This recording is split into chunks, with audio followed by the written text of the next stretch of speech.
Seguimos con el libro de Mateo, seguimos estudiando el libro de Mateo y vamos a tener una oración antes de iniciar el estudio. Querido Señor, gracias porque podemos hoy estar acá en tu casa y ahora al abrir tu palabra, danos, Señor, claridad de mente para entender el mensaje que tú nos dejas. Gracias por contestarnos en el nombre de Jesús. Amén. Muy bien, vamos a Mateo 7, versículos 7 en adelante. Vamos a hoy a analizar varios parrafitos. Esto es un estudio bastante informal, o sea que si ustedes tienen algún comentario o una enseñanza también pueden participar. Mateo 7, 7 dice: pedid y os darán, buscad y hallaréis, llamad y os abrirán. Porque todo el que pide recibe, el que busca halla, y el que llama le abren. ¿Qué hombre de vosotros si su hijo le pide pan le dará una piedra? Y si le pide un pescado le dará una serpiente. Pues si vosotros siendo malos sabéis dar buenas dádivas a vuestros hijos, ¿cuánto más vuestro Padre que está en los cielos les dará buenas cosas a los que les pidan? Es interesante porque esta es la primera vez que me doy cuenta que cuando Jesús dice pedid y os darán, yo siempre había leído la versión que dice pedid y se os dará. Y siempre estaba pensando que Jesús estaba hablando con respecto a su Padre. Y acá Jesús parece como haciendo una máxima de la vida, o sea, como diciendo, pidan, cuando ustedes quieren algo, ¿qué tienen que hacer? Tienen que pedir. Si no piden, nadie va a saber cuál es la necesidad que ustedes tienen. Y eso es algo muy importante, porque a veces nosotros estamos esperando que la gente haga algo con nosotros cuando nosotros no estamos dispuestos a pedir. Hay un proverbio en Argentina, que me imagino que está también en los países de ustedes, que dice, el que no llora, no mama. Y bueno, y esto es lo mismo, Jesús está diciendo, si ustedes quieren recibir, tienen que pedir. Todo el que pide recibe, el que busca halla y el que llama se le abre. Pero Jesús, entonces, estos proverbios, aparentemente que pueden haber sido también proverbios populares de la época, ahora lo aplica ¿a quién? A su Padre. Y entonces, ¿por qué Jesús acá da a entender por qué nosotros no pedimos algo a nuestro Padre? ¿Por qué? Porque vieron esas personas que dicen, yo no pido nada para mí mismo. Y resulta que Jesús nos está diciendo que nosotros tenemos que pedir y tenemos que pedir mucho. A Dios le encanta que le pidamos. ¿Por qué no le pedimos a Dios? ¿Por qué no le pedimos? Muy bien, porque no creemos que nos va a dar, porque pensamos que Él no se va a tomar importancia de nosotros, porque pensamos que nosotros no valemos para Él. Pero tendríamos que pedir, y yo me gusta siempre usar este ejemplo. Si ustedes, por ejemplo, van a Walmart un día, suponen que Alba vas a Walmart un día y te dicen, Alba, está el dueño de Walmart, te dice, en 2 horas podés sacar todo lo que quieras de Walmart. Y podés traer, y entonces, bueno, y están las cámaras de televisión y todo eso, y entonces vos te metés adentro y todos están esperando para ver con qué sale Alba, y cuando sale Alba, no sale con una docena de huevos, sale con un huevo en la mano. Y le dicen, ¿qué? Y vienen todos y le dicen, ¿qué es lo que? Bueno, este huevo. ¿Qué pensarían ustedes de Alba? O sea, que no le trabaja muy bien, o es una persona muy orgullosa, pero diríamos que no funciona muy bien. Nosotros tenemos todos los recursos del cielo a nuestra disposición y todas las promesas de la Biblia para reclamarlas. Correcto. Y parece como que nosotros no pedimos y tendríamos que pedir muchísimo más. Todas las promesas de Dios, todas las bendiciones celestiales, todo lo que Dios ha dicho que es su voluntad, lo tenemos ya por promesa para nosotros. Y tenemos que pedirlo.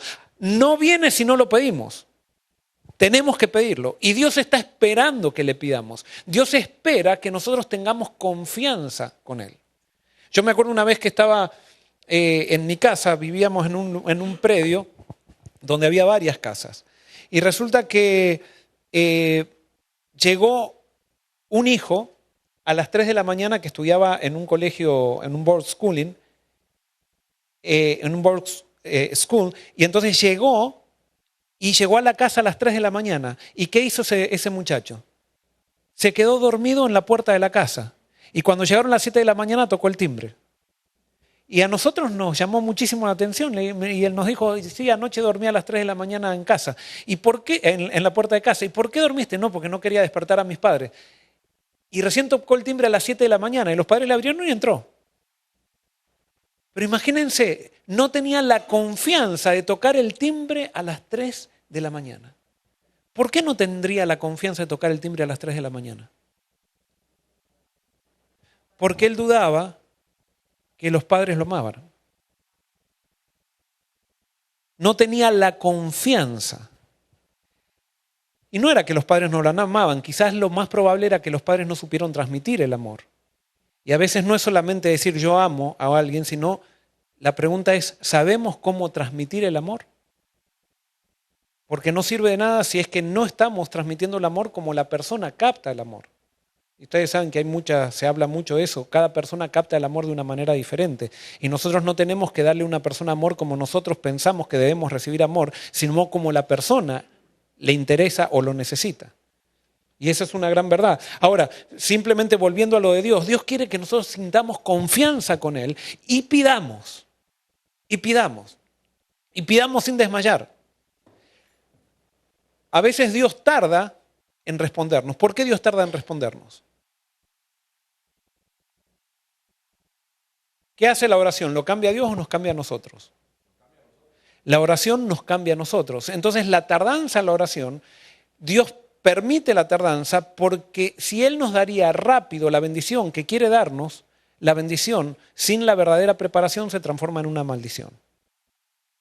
Entonces la tardanza no se debe a que Dios no quiera darnos o decir, le voy a hacer probar la fe, o sea, para que tenga paciencia, desarrolle la paciencia. No, es que si Dios me lo diera en el acto, yo no estaría preparado y esa bendición posiblemente la transformaría en una maldición. Entonces Dios por eso me hace esperar, porque si yo persevero en una oración, mi corazón se transforma para poder recibirla. Es más, muchas veces cuando perseveramos en una oración y pedimos, nos damos cuenta con el tiempo que no necesitábamos lo que estábamos pidiendo y que realmente necesitábamos otra cosa. Y por eso la oración no es hablar con Dios, sino la oración es entrar en la presencia de Dios. Es muy diferente hablar con Dios que entrar en la presencia de Dios. Cuando una persona entra en la presencia de Dios por medio de la oración, la presencia de Dios transforma. Y la presencia de Dios transforma nuestro corazón. Y por eso la oración es dejar que Dios transforme mi corazón por su presencia. Y muchas veces su presencia, no muchas veces, siempre, la presencia de Dios en mi vida hace que yo pida lo que Él quiere que pida o lo que me hace bien. Y por eso cuando yo pido algo de acuerdo a su voluntad, siempre lo voy a tener. Porque eso Dios quiere dármelo. El problema es que muchas veces pedimos cosas que no son de acuerdo a su voluntad. Seguimos con el versículo 12 que dice así.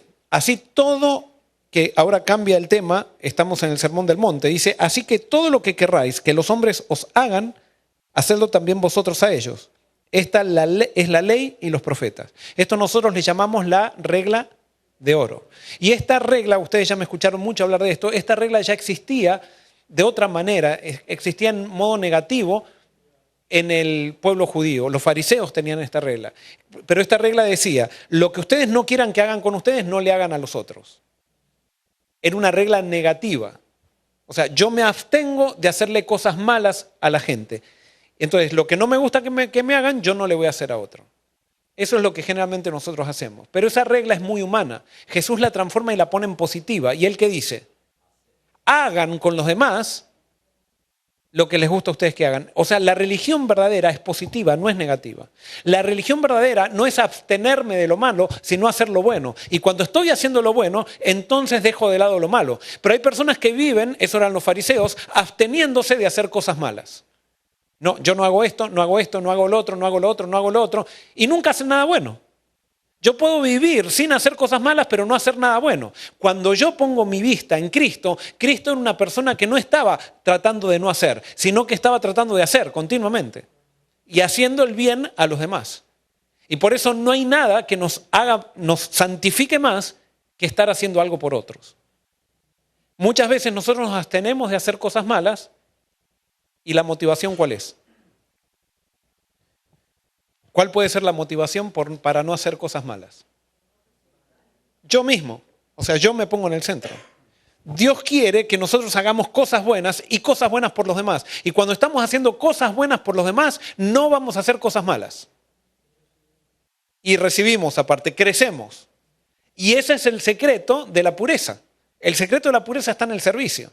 No es abstener. Nosotros vemos a veces, ¿qué es ser santo? Y pensamos que ser santo es no hacer esto, no hacer aquello, no hacer esto, no abstenerme un montón de cosas. No, ser santo es relacionarme bien con las personas. La santidad es relacional. La persona que se relaciona mal con las personas, la persona que es egoísta, no es santa, por más que no se contamine con nada. La santidad tiene que ver con servicio. Hemos tergiversado tanto los conceptos de la Biblia que se nos hace muy raro pensar así. Y pensamos, quizás alguien piensa de lo que estoy hablando como diciendo, bueno, esta es una aplicación muy interesante, pero no, eso santidad no es. Santidad es reverencia en la iglesia, vestirse bien, no comer esto, no comer aquello. Y hemos confundido, perdón, hemos confundido, qué raro.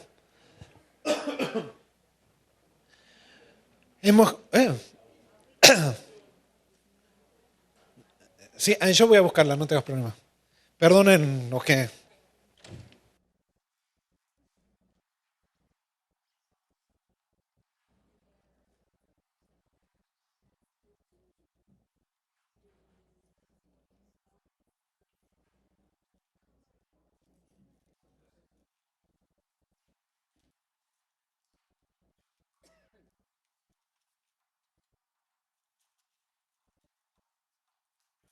Nosotros tenemos que leer la Biblia con la mentalidad hebrea. Esos conceptos de santidad, que nosotros no como haces esto, no hagas aquello, vístete así, no te vistas así, eso es el concepto griego de santidad. Y nosotros como somos occidentales y estamos basados en la cultura griega, cuando leemos la Biblia lo leemos con esos conceptos y por eso no la entendemos bien. Nosotros tenemos que leer la Biblia con el pensamiento hebreo que está influenciado por el pensamiento de los profetas, que es el pensamiento divino.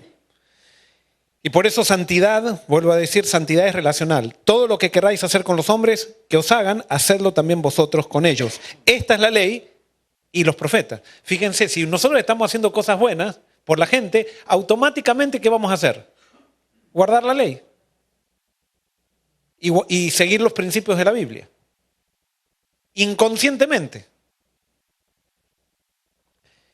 Y sigue diciendo entonces en el versículo 13... 13 y 14 dice, entrad por la puerta estrecha, porque ancha es la puerta y espacioso el camino que lleva a la perdición, y muchos entran por ella. Pero estrecha es la puerta y angosto el camino que lleva a la vida, y pocos la hallan. Entrad por la puerta estrecha. ¿Qué significa entrar por la puerta estrecha? ¿Por qué el camino a la salvación empieza con una puerta estrecha? Y es un camino ¿cómo? Angosto. ¿Qué significa? Y Jesús estaba hablando acá, le estaba hablando a religiosos. Muy bien, no está basado en la comodidad personal, ni en nuestros propios intereses. Abnegación, servicio. Muy bien, eso es la puerta estrecha. Correcto, todo lo que están diciendo tiene que ver con algo que eso es lo que hace estrecha la puerta. Tiene que ver con lo que se llama negación a mí mismo. La fe es un camino de negación hacia uno mismo. ¿Por qué? Porque los caminos de Dios, como dice la Biblia, son siempre diferentes a nuestros caminos. Y seguir los caminos de Dios, nosotros automáticamente como seres humanos buscamos la comodidad, que queremos... Una vez que alcanzamos la comodidad, queremos quedarnos para siempre en esa etapa cómoda que hemos alcanzado. Y así no es la vida cristiana. Cuando vivimos de esa manera, lo que logramos es quizás sí, logramos comodidad, pero logramos una gran medida de insatisfacción. La comodidad genera insatisfacción.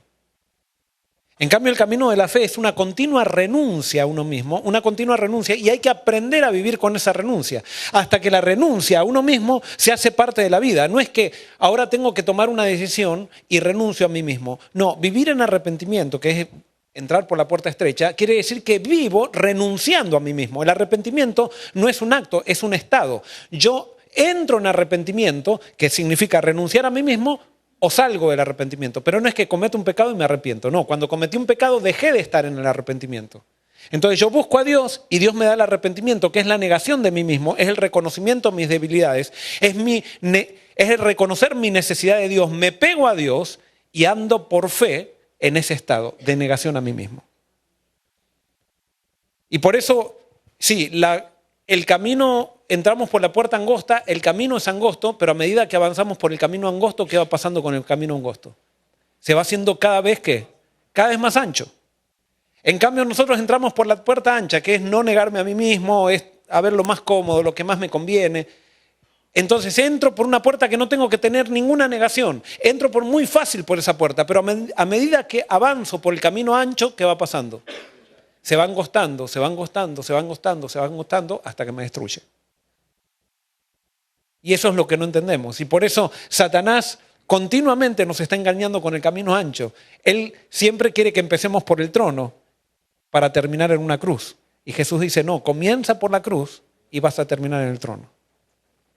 Eso es entrar por la puerta estrecha.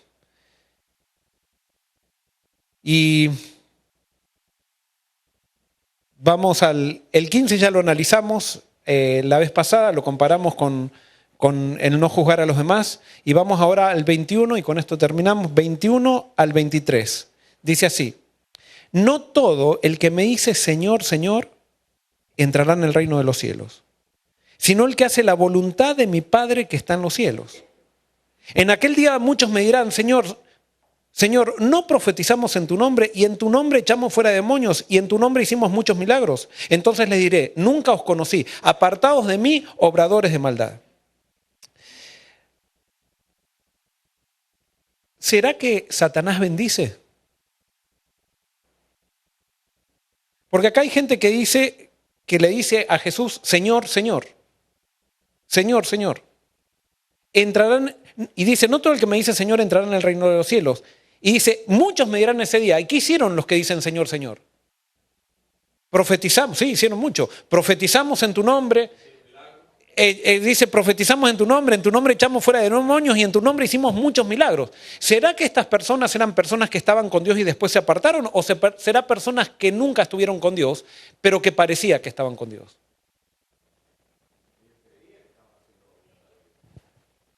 ¿Estaban con Dios o no? ¿Sí?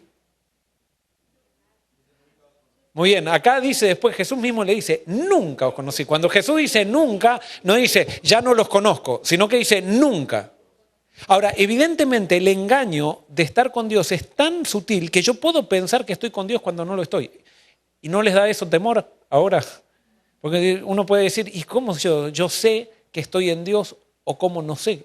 O sea, ¿cómo puedo saber si estas personas se autoengañaron y llega el día del juicio final y resulta que en el día del juicio final piensan que están con Dios cuando no lo están? Muy bien, los frutos.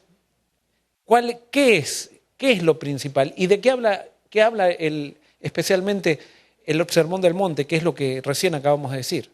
¿Cómo yo sé si estoy en Dios o no estoy en Dios? Muy bien, ¿cómo me relaciono con los demás? Y cómo me relaciono con los demás tiene que ver también con qué, con lo que recién decíamos, con la negación ¿a quién? A uno mismo. O sea, yo puedo estar predicando, puedo estar profetizando en el nombre de Dios, puedo incluso estar sacando fuera demonios y no estar negándome a mí mismo. Y ahí viene lo sutil. No tenemos que quedarnos inseguros hoy, salir de acá inseguros. La pregunta es, ¿queremos negarnos a nosotros mismos? Y nosotros ni podemos decir, sí, yo me niego a mí mismo. Lo único que podemos decir, Señor, yo quiero tener la experiencia de Pablo. Ya no vivo yo, mas Cristo vive en mí. Eso es una experiencia dura. ¿Por qué? Porque negarse a sí mismo, como recién decíamos, es continuamente estar entregando mi voluntad a Dios cuando es una lucha. Es una lucha muy grande. Porque Dios siempre nos pide hacer algo que va en contra de nosotros mismos. Es la dinámica. Y llega un momento que en el caminar con Dios nos acostumbramos que esa es la dinámica y aprendemos a renunciar a nosotros mismos y lo disfrutamos. Pero es un disfrute que viene del Espíritu, no es el disfrute natural, porque a nosotros, como seres humanos, naturalmente eso nos produce mucho estrés, ansiedad, agotamiento, luchar. Y por eso Jesús dice, venid a mí todos los que estáis trabajados y cargados, que yo os haré descansar.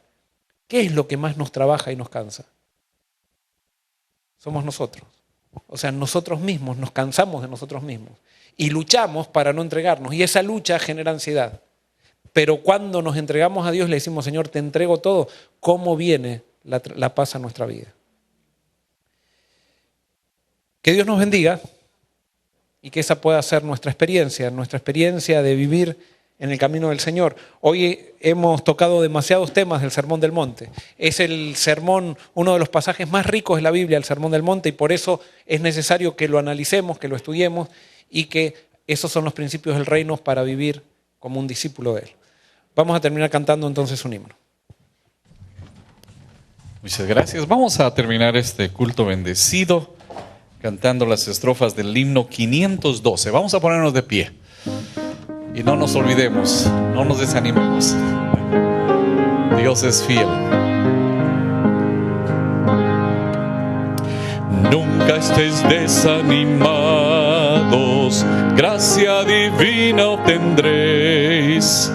Cristo sostiene en la lucha y en su poder triunfaréis. Nunca os rindáis, nunca os rindáis, nunca os rindáis en las pruebas. Cristo las desterrará. Fiad en Jesús, fiad en Jesús. Cuanto más dura las luchas, tanto más gracia os dará. Si os oprimen las cargas, si es sombrío el vivir, ved hacia el lado risueño vuestro camino al seguir. Nunca os rindáis, nunca os rindáis, nunca os rindáis en las pruebas. Cristo las desterrará. Fiad en Jesús, fiad en Jesús. Cuanto más dura las luchas, tanto más gracia os dará. Nunca estéis desanimados, su brazo os sostendrá. Siempre confiad en su gracia, vuestro luchar premiará. Nunca os rindáis, nunca os rindáis, nunca os rindáis en las pruebas. Cristo las desterrará. Fiad en Jesús, fiad en Jesús. Cuanto más duran las luchas, tanto más gracia os dará.